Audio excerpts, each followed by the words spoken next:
நம்ம யாரும் இல்லாம நீ அங்க போய் உட்காருவ, இவங்க எல்லாரும் வந்து அங்க பிரச்சனை பண்ணுவாங்க. அது எப்படி சமாளிக்கிறதுன்னு தெரியாம நீ எனக்கு தான் கால் பண்ணுவ. அதுக்கு இதுவே பரவாயில்ல. ஆமா, இங்க வந்தவங்கள மட்டும் நம்மளால துரத்தவா முடிஞ்சது? சட்டமா வீட்டுக்குள்ள வந்து உட்கார்ந்து இருக்குதுங்க, நம்மளால என்ன பண்ண முடிஞ்சது? அதுக்காக அவங்க கூட ஒன்னா ஒரே வீட்டுல இருந்துடலான்னு முடிவு பண்ணிட்டியா? அப்படிலாம் நான் ஏன்டி யோசிக்க போறேன்? அவ சண்டைக்கு வந்து நின்னா எனக்கும் சண்டை போட தெரியும்னு சொல்றேன். இனிமே போகிறதுக்கு மான மரியாதைன்னு என்ன இருக்கு? அது தெரிஞ்சு நீங்க என்ன பண்ண போறீங்க? ஏன் அவர் கேட்ட கேள்விக்கு பதில் சொன்னா என்ன இப்போ? காவேரி இருமா, நான் தான் பேசிட்டு இருக்கேன்ல. நீங்க சொல்லுங்க பிரதர், கத்தார்ல என்ன பண்ணிட்டு இருந்தீங்க? படிச்சு முடிச்சிட்டு ஒரு கம்பெனில வேலை செஞ்சுட்டு இருந்தேன். ஓ சூப்பர் பிரதர். என்ன முடிச்சிருக்கீங்க? சிவில் இன்ஜினியரிங் முடிச்சிருக்கேன். இப்ப ஒர்க் எதுவும் பண்ணலையோ? ஆமா, கம்பெனில ஒரு லேயர் நடந்துச்சு. அதுல நியூ ஜாயினிஸ் எல்லாம் டார்கெட் பண்ணி அமைச்சிட்டாங்க. அடுத்து நீங்க கத்தார் போற ஐடியால இருக்கீங்களா, இல்ல இங்கே இருக்கிற மாதிரி பிளான்? ஊர்ல ஏகப்பட்ட கடன் இருந்துச்சு. அப்பா அவர் ஃப்ரெண்ட்ஸ் கிட்ட நிறைய கடன் வாங்கி வச்சிருந்தாரு. எங்களுக்கு அதை பத்தி சுத்தமா தெரியல. கடன் கொடுத்த எல்லாரும் இப்பதான் வந்து கடனை கேக்குறாங்க. எல்லாத்தையும் திருப்பி கொடுங்க.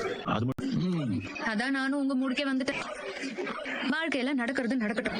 அதுக்காக நம்ம வருத்தப்படுறதால ஏதாவது மாறப்போதா என்ன? ஒன்னும் மாறாது. அதான் அப்படியே ஒரு ஓரமா உட்காந்து பாட்டு கேட்டுட்டு இருக்கேன். ஆனா உங்க அளவுக்கு எல்லாம் என்னால வர முடியுமா? நம்ம வாய் சும்மா இருக்காது. அந்த வீணா போன கிருஷ்ணா ஏதாவது சொல்லுவான்.